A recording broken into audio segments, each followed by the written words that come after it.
जय हिंद। इस क्लास में पढ़ना है कोणों के आधार पर त्रिभुज। याद रखिए पीछे पढ़ा चुके थे कि जो त्रिभुज होते हैं, ठीक है, कोण जो होते हैं, कोण 5 प्रकार के होते हैं, और छठा भी बताए थे संपूर्ण कोण जो 360 अंश का होता है। उसके बाद आता है कि कोणों के आधार पर त्रिभुज। तो कोणों के आधार पर 3 होते हैं, न्यून कोण, समकोण, अधिक कोण। ठीक है, न्यून कोण का मतलब क्या, जो 90 अंश से कम होगा। समकोण का मतलब ये जो 90 अंश के बराबर होगा। अधिक कोण का मतलब जो 90 अंश से अधिक होगा। क्लियर? इसमें मेन मुद्दा आता है अब इस समकोण की बात आती है। समकोण त्रिभुज का एक परिभाषा भी है, और याद रखिए पाइथागोरस का प्रमेय भी है। ठीक है छोटे बच्चे, यानी हम इसको पढ़ा चुके हैं। ठीक है, ए बी सी मान लीजिए ये क्या है, एक समकोण त्रिभुज है। क्या चला? समकोण त्रिभुज बना गया था जी। ठीक है, मिस कर कट गया।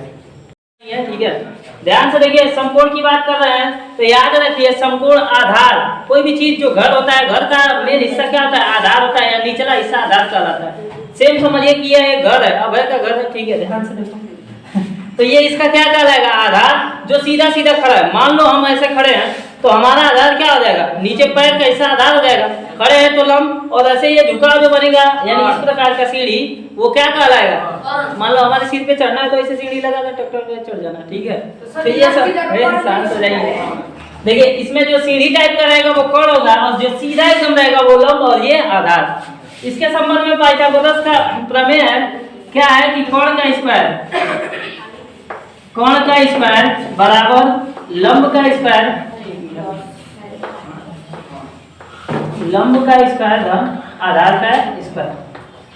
ठीक है, यानी कोण को अगर हम दर्शा दे के से, लंब को यल और आधार को ए से। ठीक है, तो एक फॉर्मूला बन जाएगा के का स्क्वायर बराबर यल का स्क्वायर प्लस ए का स्क्वायर। ये बात समझ में आ रही है? इस फॉर्मूले को नोट कर लीजिएगा और यहाँ पे लिख दीजिएगा पाइथागोरस।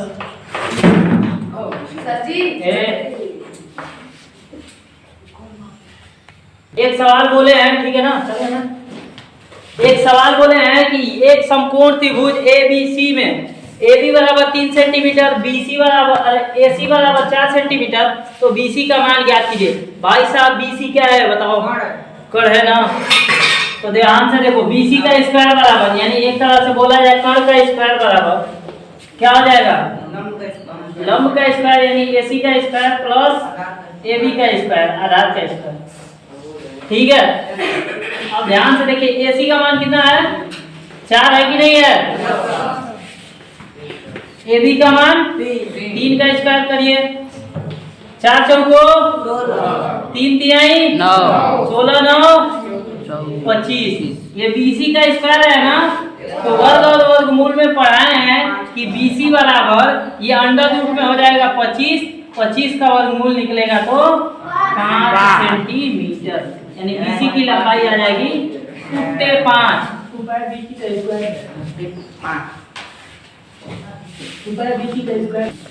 देखिए यहाँ पे फार्मूला इसका क्या बन जाएगा, अगर पूछे इसमें कोण ज्ञात कीजिए, कोण का फार्मूला क्या हो जाएगा, अरे कोण नहीं, लंब का फार्मूला क्या हो जाएगा, बड़ी भुजा, यानी जो चीज बड़ा रहता है उसी में से घटा दो। बड़ा क्या है, कोण है ना, कोण में से आधार को घटा दो। ठीक है, तो ये फार्मूला बन जाएगा। समझ में आ रही बात? उसके बाद अगर आधार भी तो छोटी भुजा है ना, तो आधार का मान निकालना होगा तो क्या करेंगे, कोण के स्क्वायर में से लंब के स्क्वायर को घटा देंगे। यानी बड़ी भुजा का मान निकालेंगे तो दोनों को जोड़ देंगे, और छोटी भुजा का मान निकालेंगे तो हमेशा कोण में से घटा देंगे। आइए दोनों छोटे हो रहे हैं ना सब, देखो हैं, चलिए देखिए फिगर में ध्यान से देखिए, और सवाल में क्या बोले थे, फिगर के बेस पे ही बोले थे कि त्रिभुज ABC में AB बराबर 3 सेंटीमीटर, BC बराबर आपका 6 सेंटीमीटर, तो CA का मान ज्ञात कीजिए। CA क्या है, एक लंब है ना, तो लंब का स्क्वायर बराबर क्या होता है, यानी AC का स्क्वायर बराबर कोण का स्क्वायर। कोण कितना है बताओ आप, 6 का स्क्वायर, और माइनस में 3 का स्क्वायर, चल गया तो 3 तिहाई 9, घटा दीजिए, 16 में से 9 जाएगा 7, यहाँ 27। AC स्क्वायर बराबर 27 हो जाएगा, या AC बराबर लिख सकते हैं अंडर रूट में 27। बाबू समझ में आया? चिल्लाया मत करो। गलती हो गया? हाँ देखिए ये भुजाओं की बात हो गई। अब थोड़ा आते हैं वह कोणों की बात पे आते हैं। अगर इसमें दे दे कि एक समकोण त्रिभुज में, ठीक है, क्या क्वेश्चन देगा? एक समकोण त्रिभुज में कोण ए समकोण है, ठीक है, और कोण सी बराबर 90, कोण सी बराबर 30 अंश है, तो कोण सी बराबर इतना, तो कोण बी का मान बताइए। ठीक है, यहाँ पे ये दे दे कितना आपका 30 अंश, तो इसमें बोले कि कोण, एक मिनट, कोण सी का मान 30, कोण बी का मान ज्ञात कीजिए। ठीक है, तो ध्यान से याद रखिएगा त्रिभुज के तीनों अंतःकोणों का योग कितना होता है? त्रिभुज के तीनों अंतःकोणों का योग 180। ठीक, 180। अब ध्यान से देखते हैं, तो यहाँ पे हमको किसका मान निकालना है? इसका, इसका, इसका। ध्यान से देखिए तीनों का योग कितना होगा, यानी कोण ए प्लस कोण बी प्लस कोण सी बराबर कितना? 180। कोण ए का मतलब समकोण ना, समकोण कितने अंश का आता है? समकोण कितने अंश का आता है? 90। यानी यहाँ पे देखो छुपाया था ना, तो उसी चीज को समझना है। तो यहाँ पे कोण ए का मान रखेंगे 90, कोण बी का मान कितना? कोण बी ही रखना है, नहीं दिया है। तो कोण सी का मान कितना? 30 बराबर 180।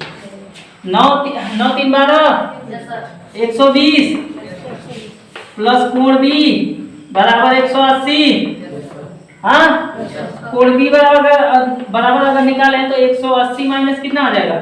120। कोण बी बराबर कितना? 60। कोण बी का मान निकल गया। आसान है कि नहीं है? या ऐसे देखिए, उस तरह देख के बता सकते हैं। क्या कर सकते हैं कि 9 3 12 180 में से घटा दीजिए, सिंपल ट्रिक। 9 3 12 और क्या करिए, 180 में से घटा दीजिए। क्यों घटाएंगे कि तीनों अंतःकोणों का योग कितना होता है? 180 होता है। तो 180 में से 120 घटा देंगे तो 60 डायरेक्ट आ जाएगा। ठीक है।